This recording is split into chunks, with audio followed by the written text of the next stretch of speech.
Look, I think there's possibly be a little bit of volatility over the next, couple of weeks, maybe a month. But I'm fairly sure, and I think the world is realising that there will be a solution found. Could take a little bit longer, and it could be extended. But I'm sure that there's going to be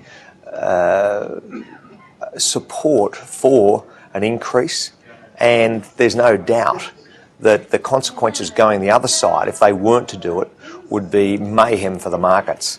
So it's taking a little bit longer. This is Obama's second term, and we're fairly sure that there will be a resolution or a resolve to this in the short to medium term.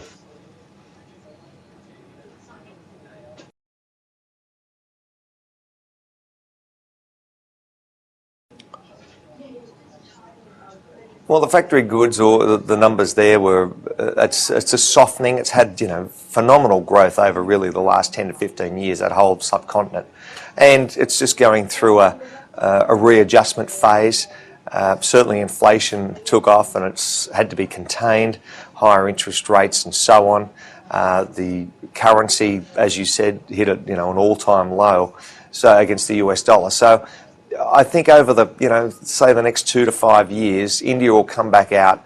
It needs global demand. It's a changing from an export-driven to certainly a domestic economy. You've got a burgeoning middle class, literally hundreds of millions of people coming up the curve. So I'm not too worried about India. I think that it's, long-term projections are wonderful. You've got a very young population base compared to China, with a one-child policy. India is, huge numbers under 20, 25 years of age. So overall, I'm pretty sure and fairly confident in the longer term that India will do okay.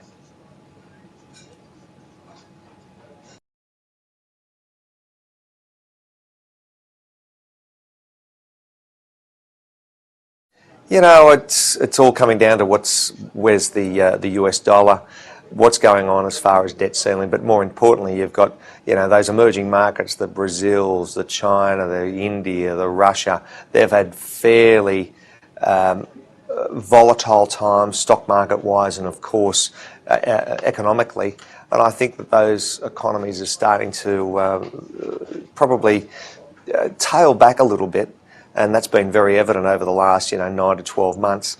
And I'm sure that you're going to see, a resurgence for those economies come probably, mid 14 to 15. But they've got huge population bases. I think Europe will turn around a little bit in the next, 3 to 6 to 9 months.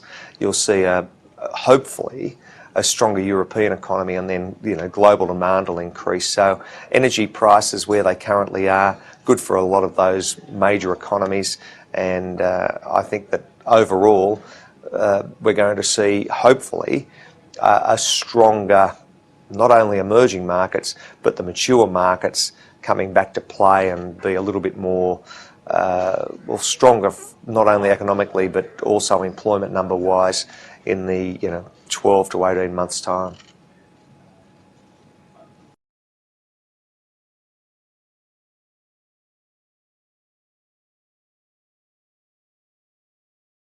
Well, I think that there's been enough talk out there and enough noise in the market that they're going to see, a delay tactic, or it's going to be pushed back. As far as the Asian economies and the Asian market, it's just a wait and see game.